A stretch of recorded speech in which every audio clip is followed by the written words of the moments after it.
Welcome guys, আমি সৌরভ আজ আরেকটি বিজ্ঞপ্তি নিয়ে হাজির হয়েছি।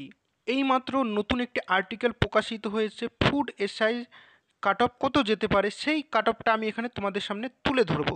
কিন্তু তার আগে বলে নিই, চাকরি সংক্রান্ত নিত্য নতুন সব রকম আপডেট এই চ্যানেলে তোমরা পাবে। তার জন্য চ্যানেলটিকে সাবস্ক্রাইব করো এবং পাশে থাকা বেল আইকনটি প্রেস করে দাও, তাহলে সব নোটিফিকেশান তোমাদের কাছে চলে যাবে।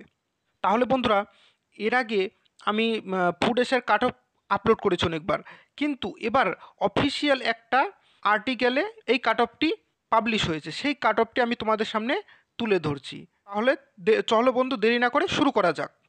প্রথমত, ইউআর মানে জেনারেল, তাদের ক্ষেত্রে 90 থেকে 95 কাট অফ যেতে পারে। ওবিসি 88 থেকে 91 কাট অফ যেতে পারে। এসসি 75 থেকে 80 কাট অফ যেতে পারে। এসটি 56 থেকে 60 কাট অফ যেতে পারে। এবার চলে আসি পিডাব্লিউডি, এখানে 50 থেকে 55 কাট অফ যেতে পারে। এটি কোনো অফিসিয়াল কাট অফ না, এটা একটা আর্টিকেলে পাবলিশ হয়েছে, তোমাদের সামনে তুলে ধরলাম। আর একটা কথা বলবো যে এর মধ্যেই কাট অফ যাবে, কারণ পিএসসিতে যেই দুর্নীতি হয়েছে তোমরা তো জানোই। এই দুর্নীতির জন্যে কাট অফটা একটু হাই লেভেলে যেতে পারে এবং এর মধ্যেই কাট অফ যাবে।